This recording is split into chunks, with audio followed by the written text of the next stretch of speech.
abra teu coração, tua mente, para ouvir Deus falar. Não o pastor Paulo. Se você for ouvir só o pastor Paulo, que pena de você. Mas tenta ouvir o que o Espírito de Deus quer falar com você nessa noite.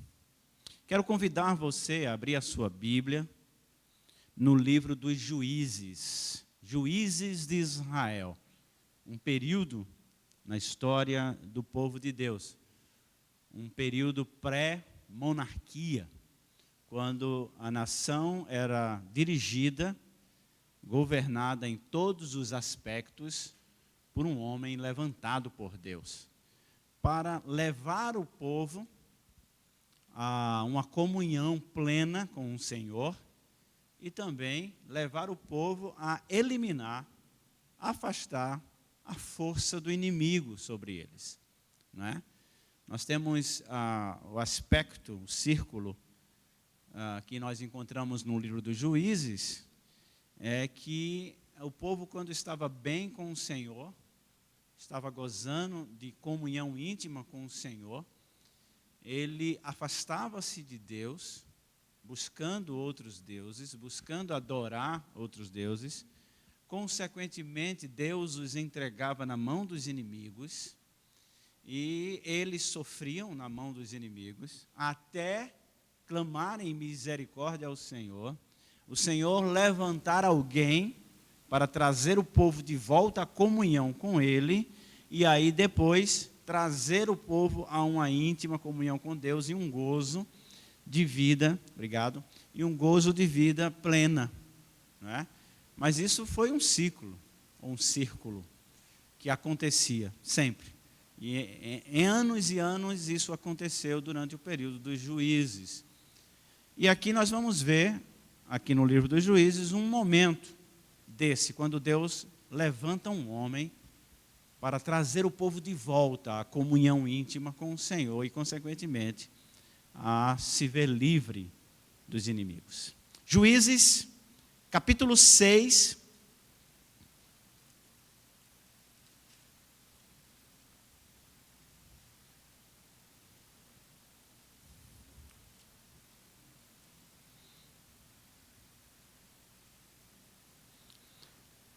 Vamos ler inicialmente o versículo 24 e 25, que diz: Então Gideão edificou ali um altar ao Senhor e lhe chamou: Senhor é paz.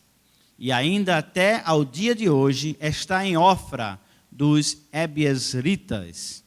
E aconteceu naquelas mesma noite que o Senhor disse: toma o boi de teu pai, a saber, o segundo boi de 7 anos, e derriba o altar de Baal, que é de teu pai, e corta o bosque que está ao pé dele. 26 diz: edifica ao Senhor teu Deus um altar no cume deste lugar forte, num lugar conveniente, e toma o segundo boi, e oferecerás em holocaustos com a lenha que cortares do bosque. Vamos orar. Pai, Deus eterno, maravilhoso Senhor, nós precisamos ouvir a Tua voz. Por isso, Pai, te peço, simplesmente usa a boca desse pregador e fala o que Tu queres falar aos nossos corações. Não levas em consideração as suas limitações nem seus pecados, mas que a Tua palavra pura e santa possa sair e alcançar o coração do povo. Em nome de Jesus. Amém e amém. Meus amados irmãos, eu acho que tem uma palavra muito moderna e bem comum nos nossos dias, que eu vou dizer ela contando um fato, relatar um episódio. Eu estava trabalhando, estava de serviço, e um companheiro de serviço falou para mim e disse: olha, o culto ontem, ele disse, teve um avivamento na igreja ontem. E aí eu disse: como assim um avivamento? Ele disse: o culto foi avivado ontem. Eu Ah, foi. Aí você disse que isso é avivamento. Eu disse, é. Eu disse para ele que eu discordava dele. Porque as pessoas têm essa ideia. Falam em avivamento, elas fazem sempre um link com o culto, com várias formas de expressão. Não é? Culto onde há muito barulho, muita gritaria, às vezes até gente caindo no chão, tremendo, babando, aquela confusão, e aí, o culto está avivado, está havendo avivamento na igreja. Primeira coisa, eu quero dizer que a palavra avivamento, tá? Só existe uma vez na Bíblia. Sabia disso? Pessoas pensam que avivamento, a Bíblia está repleta dessa palavra. Não. Ela só aparece uma vez, e ela só aparece uma vez na oração de Abacuque. Abacuque ora ao Senhor e diz o seguinte, lá no capítulo 3, ele diz, Senhor, aviva a tua obra, e no meio dos anos a torna conhecida. É o único momento em que essa palavra aparece, literalmente. Aviva, Senhor, a tua obra. E eu quero já dizer para você, meus irmãos, que avivamento, ele é um processo que não acontece no coletivo, em primeiro lugar. Ele acontece no individual. Todo avivamento, quer seja do indivíduo, da igreja, de um país, ele começa no pessoal, no micro, no particular. Ele começa no coração do indivíduo. E esse avivamento se dá quando esse indivíduo começa a desenvolver um relacionamento íntimo e pessoal com o Senhor. E a partir desse relacionamento, tudo na sua vida vai começar a ser desenvolvido a partir da vontade, do querer e das bênçãos de Deus. E assim a sua vida, consequentemente a vida de sua família, de sua igreja, vai começar a ser desenvolvido. Aqui nós temos, irmãos, uma história bíblica de avivamento, mesmo sem ter o nome avivamento. Nós encontramos aqui, nesse capítulo, uma história de avivamento.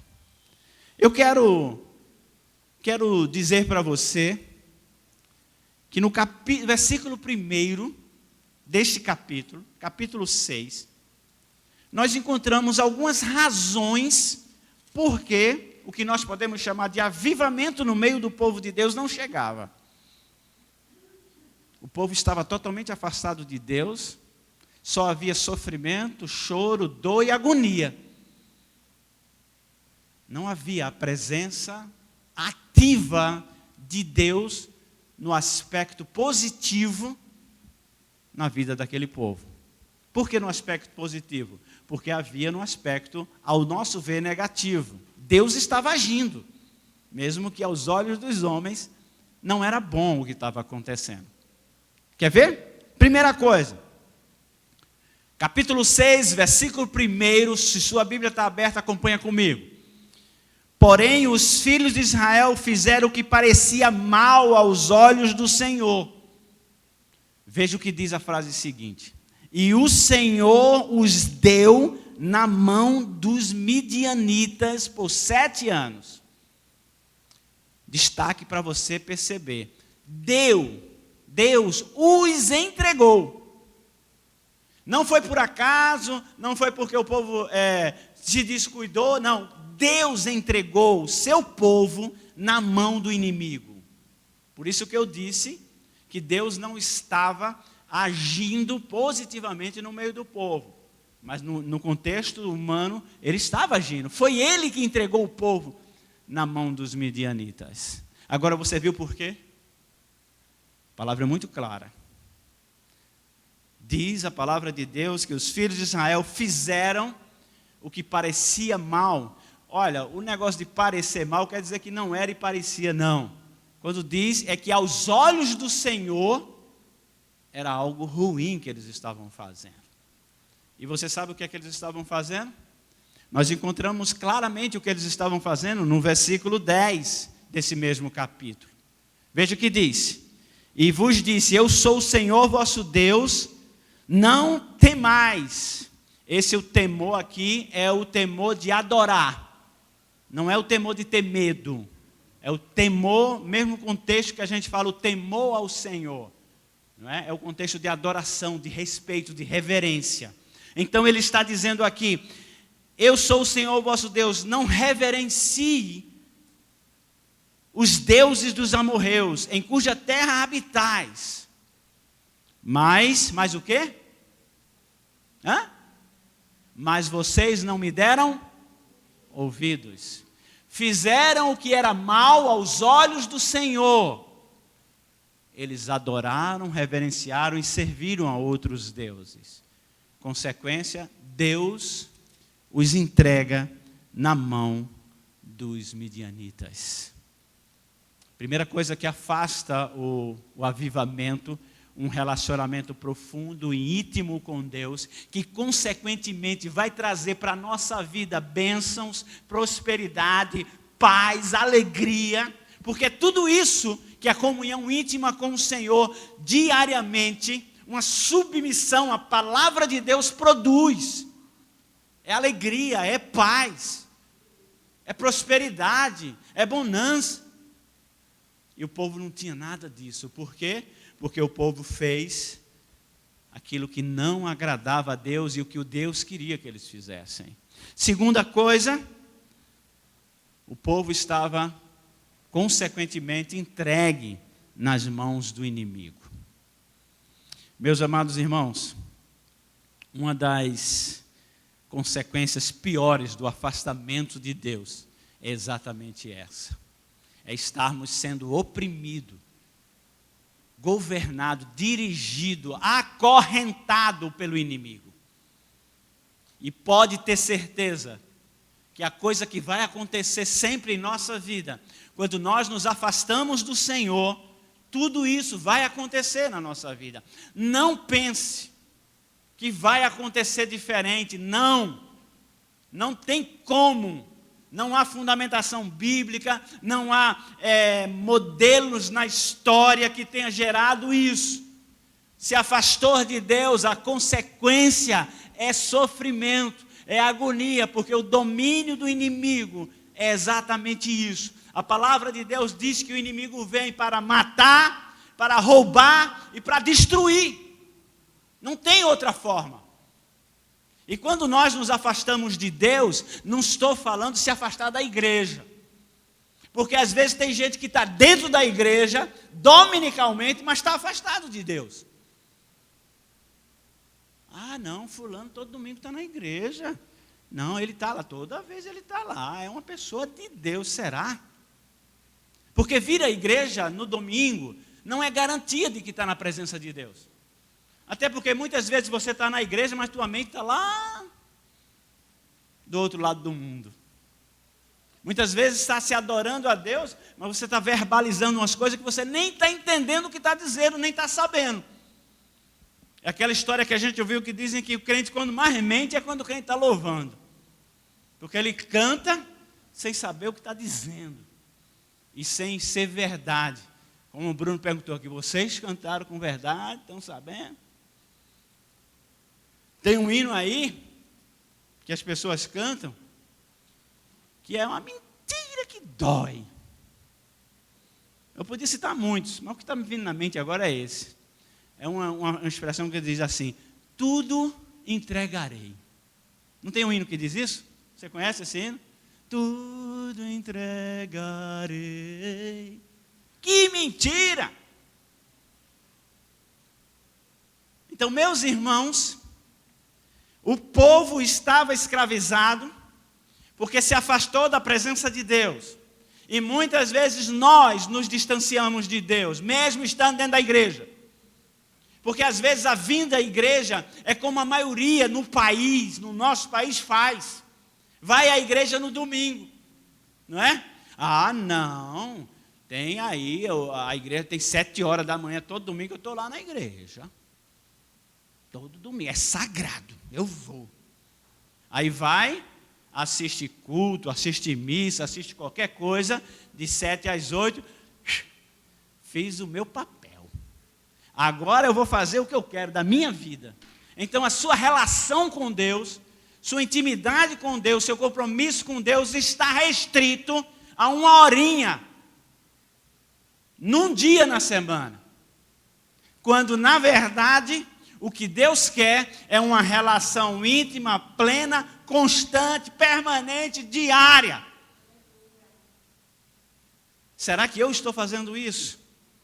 Ou será que o domingo ou o culto é somente um horário na agenda que eu tenho que cumprir para me sentir satisfeito com a minha relação com Deus? Eu quero dizer para você que o povo não amaldiçoou Yahvé. O povo não xingava a Deus. O povo só passou a adorar outros deuses. E caiu em ruína. Então estava entregue na mão dos inimigos. E eu quero dizer isso, meu irmão. Se você se afasta de Deus, é como na chuva, você sair de debaixo do guarda-chuva. Né? Já imaginou você andando naquele temporal, naquela chuva tremenda no meio da rua, alguém com o guarda-chuva aberto, só que assim do lado, né? Andando assim, ó, o guarda-chuva assim. Você achar que esse camarada é louco.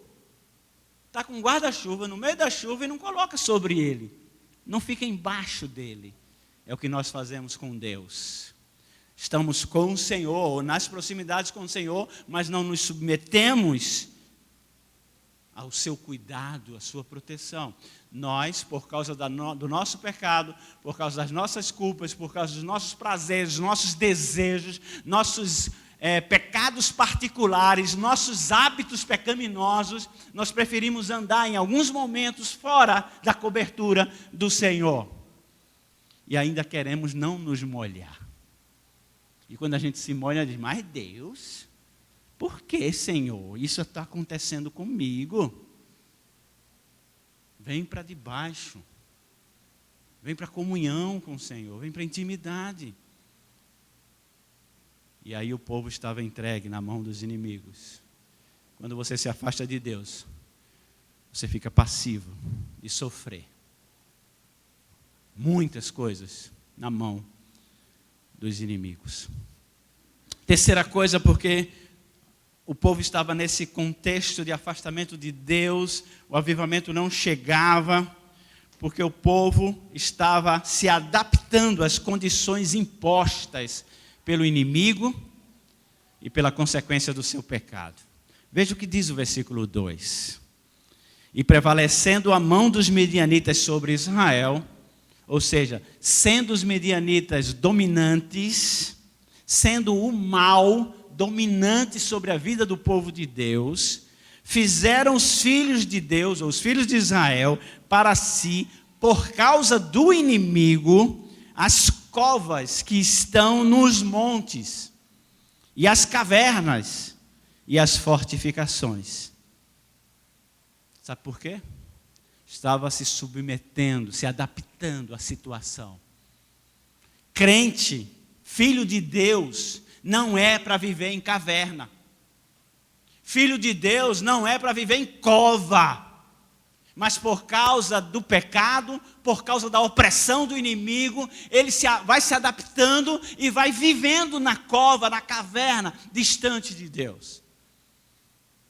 Isso foi eles, Israel, no tempo de Gideão.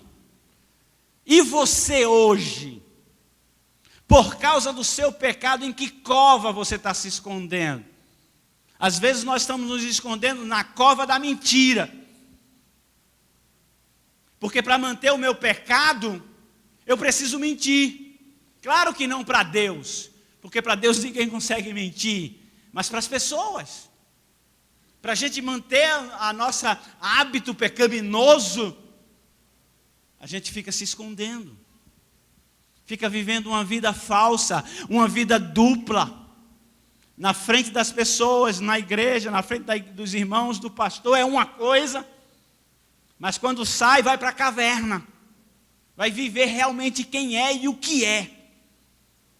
Por isso que a vida da pessoa não é avivada. E olha que eu não estou dizendo, eu já falei no início, avivamento não é glória e aleluia não, porque qualquer um pode dar glória e aleluia. Qualquer um pode dar 7 pulinhos.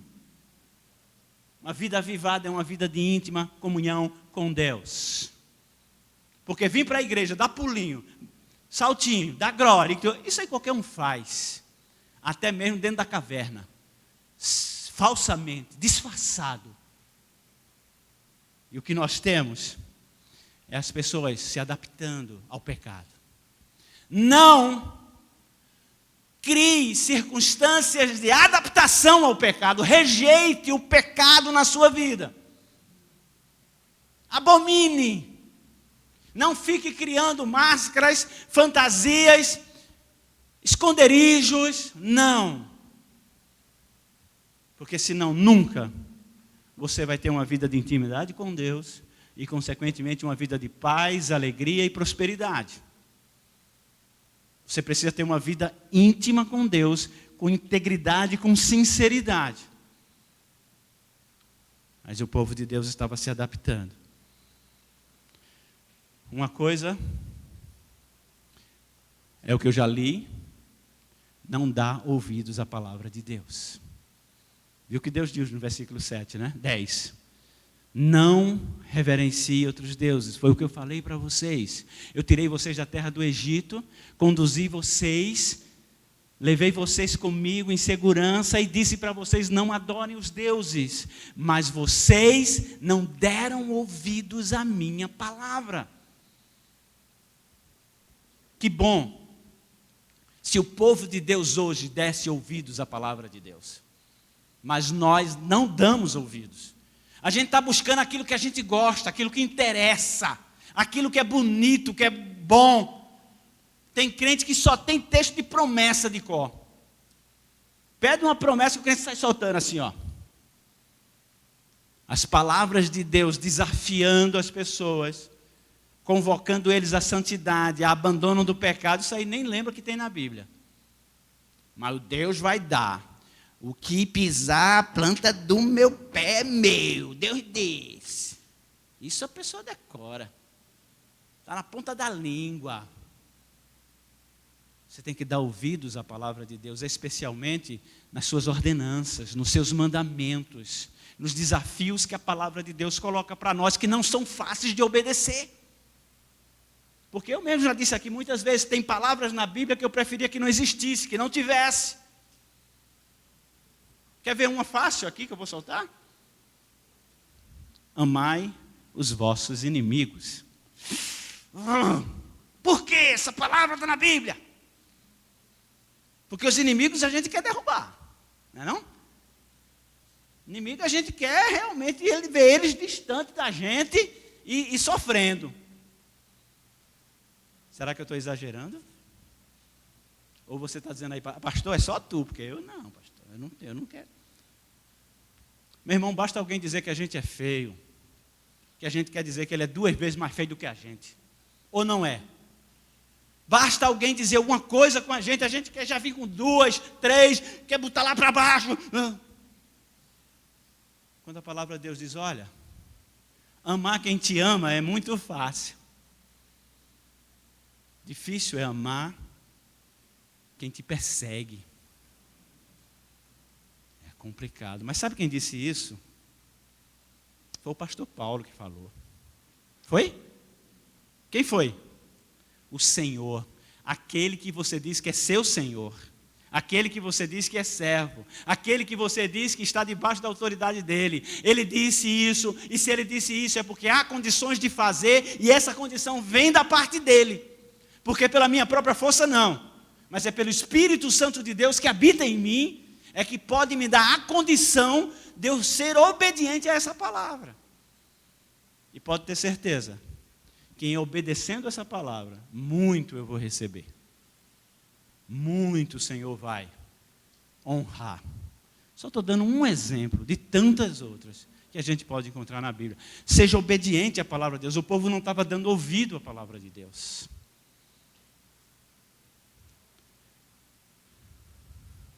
Quinta coisa, porque esse avivamento não chegava, porque o povo não clamava ao Senhor. Você percebeu no texto quantos anos faziam que eles estavam debaixo da mão dos midianitas? 7 anos. Veja que a gente ficou, eu acho que tem o quê? 10 meses, 9 meses, debaixo do peso do vírus, não é? Olha, março até agora. E a gente está clamando a Deus desde março. Tem misericórdia, Senhor. Nos defende, nos protege, nos livra, Deus. Por isso que a gente está aqui hoje. Porque clamamos a Deus, buscamos o socorro, o auxílio, e Ele nos trouxe até hoje. Amém? Amém. Na hora de dar um glória, você não dá. Aí cabe. Deus nos trouxe até aqui em segurança. Não foi sua máscarazinha, seu álcool em gel, seu cuidadozinho, não. Porque a gente tem relato de gente que não saiu de casa desde março, não botou nem o rosto na janela para não respirar vírus e se contaminou. É Deus que está cuidando de você. É Deus que está cuidando de mim, eu tenho certeza disso. Até hoje. E se eu pegar esse vírus hoje e amanhã cair doente, é vontade dele, eu estou na mão dele. Propósito do Senhor na minha vida. Mas Ele tem me dado saúde até hoje. Por isso que nós estamos aqui, porque nós clamamos a Deus. 7 anos, debaixo da opressão do inimigo. E eles não clamam a Deus.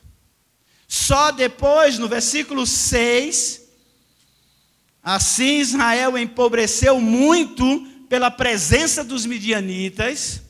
Não plantava, não tinha o que colher, não vendia, não comprava, e só ficando pobre, pobre, pobre. 2 pontos. Então, os filhos de Israel clamaram ao Senhor. Sabe, tem algumas frases que a gente diz interessante. A situação fica apertada, fica difícil, está bem ruim, a gente diz, agora só o Senhor. Agora só o Senhor mesmo. Agora? Tinha que ser Ele desde o início. Não é agora só o Senhor.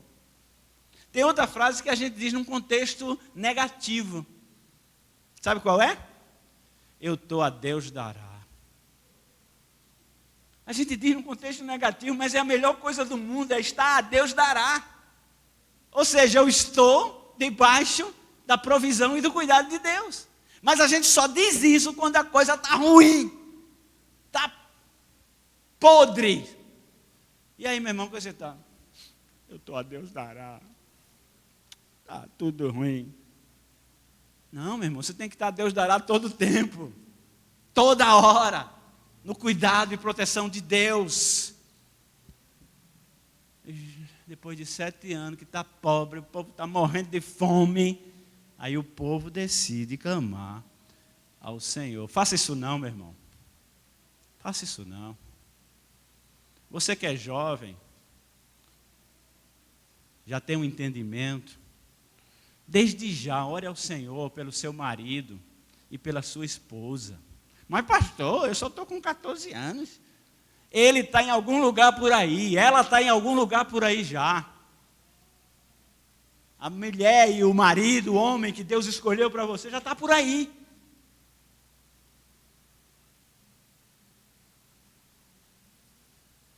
Aquela figura ali que está casado com minha filha, a mãe dela já orava por ele, ó.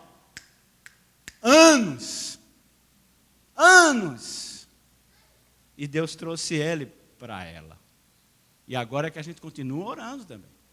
Mas já orava por... Meu irmão, ore desde já.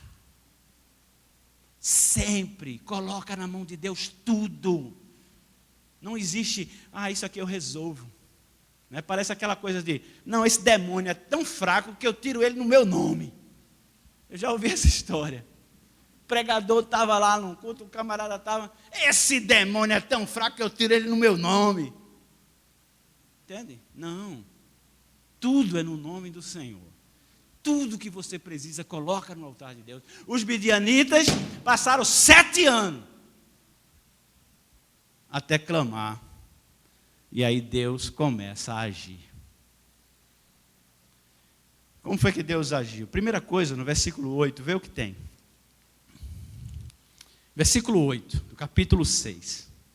Enviou o Senhor um homem, profeta aos filhos de Israel, que eles disse: assim diz o Senhor Deus de Israel, do Egito vos fiz subir, Senhor Deus, e vos tirei da terra da servidão, vos livrei da mão dos egípcios e da mão de todos quantos vos oprimiam, e os expeli de diante de vós, e vos dei a sua terra. Aí entra o versículo 10 que a gente já falou aqui hoje, né? E vos disse: eu sou o Senhor vosso Deus, não temais os deuses amoreus, cuja terra habitais, mas não desses ouvidos à minha voz. Sabe, meu irmão, a situação estava precária, povo habitando em caverna, em cova, em fortificações nas montanhas, tudo escondido, com medo dos midianitas. Aí eles clamam a Deus por esse estado. Deus não faz trovejar, Deus não dá um relâmpago, Deus não manda um exército de anjos socorrer o povo, porque é o que o povo quer hoje. Só vale, Deus só está agindo se acontecer isso. Se o templo tremer, se aparecer um anjo no meio da igreja, é subindo no altar, descendo, pulando em cima do templo. Tem um hino aí que fala dos anjos bagunceiros, que eu estou vendo um anjo em cima do altar, pulando, descendo, subindo. Aqui uns anjos que fazem uma bagunça dentro do templo. Aí acha que só Deus está agindo só assim. Sabe o que é que Deus faz? Deus manda um pregador. Deus manda um pregador, profeta. Ele não está fazendo nenhuma profecia aqui não. Esse é o profeta pregador. Ele só traz à tona a palavra de Deus.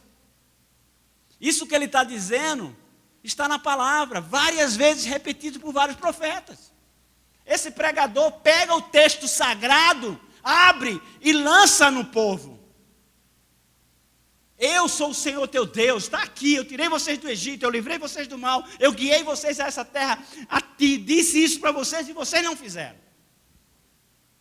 Valorize o pregador. Agora eu vou puxar a brasa para a minha sardinha. Valorize o pregador. O pregador não é um cara que acha que fala bonito, porque esse aqui mesmo que não fala, meu vocabulário dele é desse tamanho. Eu acho que tem umas 16 palavras só no vocabulário dele. Mas é Deus que o chama para ministrar no teu coração. Quando você sentar no templo para ouvir o pregador, não importa se é pastor Paulo, se é Alexandre, se é Bruno, se é Robson, se é João, se é José, não importa. Entenda, perceba que é o Espírito de Deus, por boca de pregador, falando a você, para começar uma mudança na sua vida, uma restauração, uma transformação. Deus manda um pregador. Começou com isso. Abrindo os olhos do povo, mostrando a realidade. E eu espero que o Espírito de Deus também esteja abrindo teu coração e tua mente, mostrando a realidade da tua vida. Se for necessário você mudar, precisa mudar. Voltar atrás, arrepender-se. Porque não adianta clamar a Deus sem arrependimento. Não adianta clamar a Deus sem reconhecimento de culpa. Porque a chave para abrir a misericórdia de Deus é o arrependimento. É a confissão de pecado. É a decisão de mudar de vida, mudar de atitude. Deus envia um pregador. Versículo 11. Então o anjo do Senhor veio e assentou-se debaixo do carvalho que está em Ofra, que pertencia a Joás, a Abiesrita, e Gideão, seu filho, estava malhando o trigo no lagar para o salvar dos midianitas. Lembra da adaptação? Está aqui Gideão se adaptando à situação. Lagar. Lagar é lugar de pisar a uva para fazer o vinho. Mas eles não podiam plantar. não podiam colher, não tinha uva. O que a gente faz? Ele pegou um pouco de trigo, espalhou no lagar, escondidinho estava malhando esse trigo para tirar dele um pouco de massa para fazer pão para a sua família. Tem crente realmente que vive fora da vontade de Deus e vai se acostumando com coisa pouca. Não estou falando de prosperidade, de finanças, está se acostumando com o seu saláriozinho, não. Eu estou falando num contexto geral. Vai se adaptando à falta de amigos, à falta de relacionamentos familiares, vai vendo tudo se rompendo, mas vai se adaptando e vai se conformando com a situação, quando ao invés disso tinha que lutar para restaurar e readquirir tudo que Deus tem para te dar.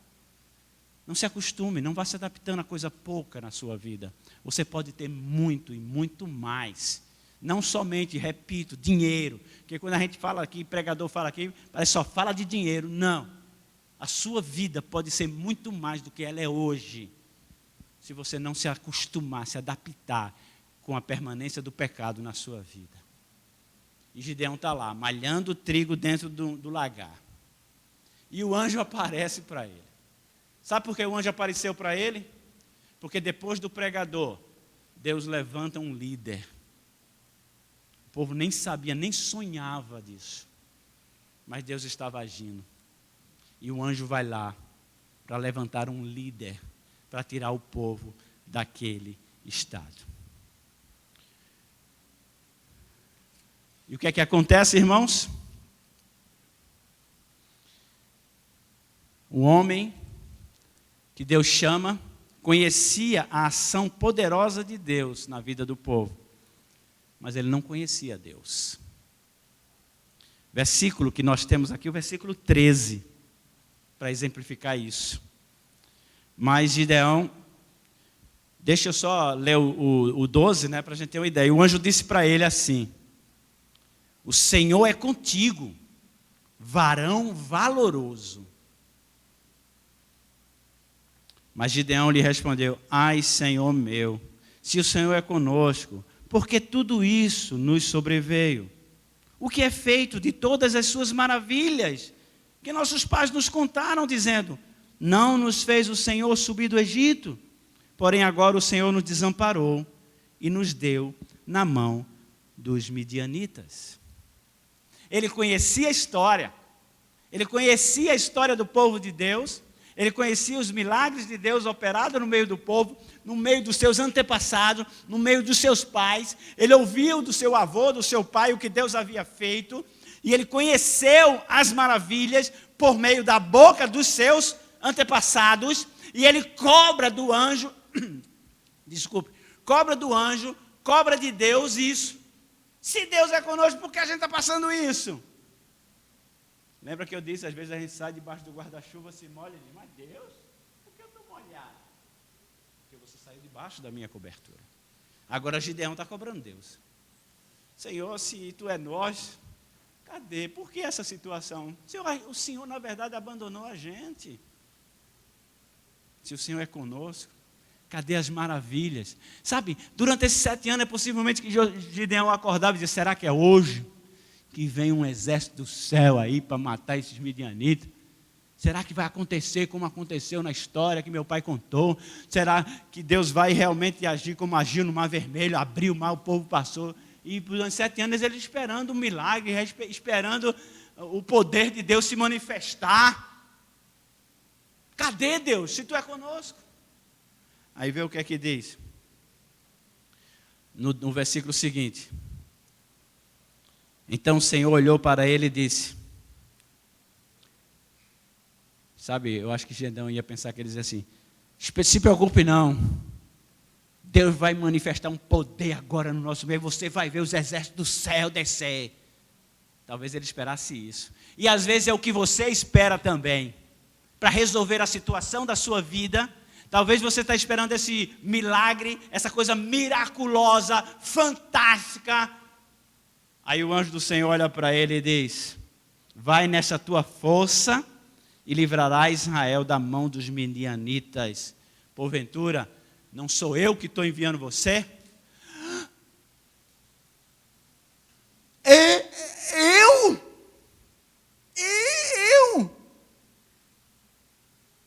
ele esperando que uma coisa magnífica acontecesse, o Senhor disse: vá você, vá com o que você tem, vá nessa sua força, e livre Israel da mão dos midianitas.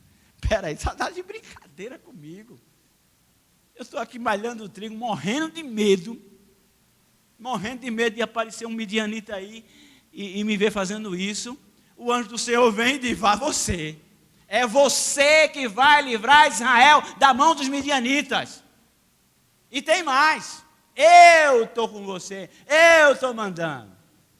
Essa foi, irmãos, a grande surpresa para Gideão.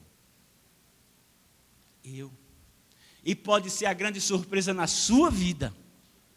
Porque talvez você esteja esperando, e Deus está dizendo: vá você resolver. A solução do problema está na sua mão. Eu estou com você, e só isso basta. Você precisa crer nisso.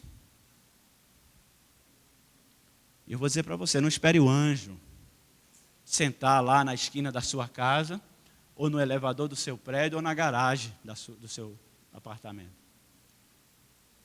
Ele pode falar no teu coração. Ele pode estar falando agora com você, por meio do Espírito Santo de Deus. Vai e resolva isso. É você que tem que resolver.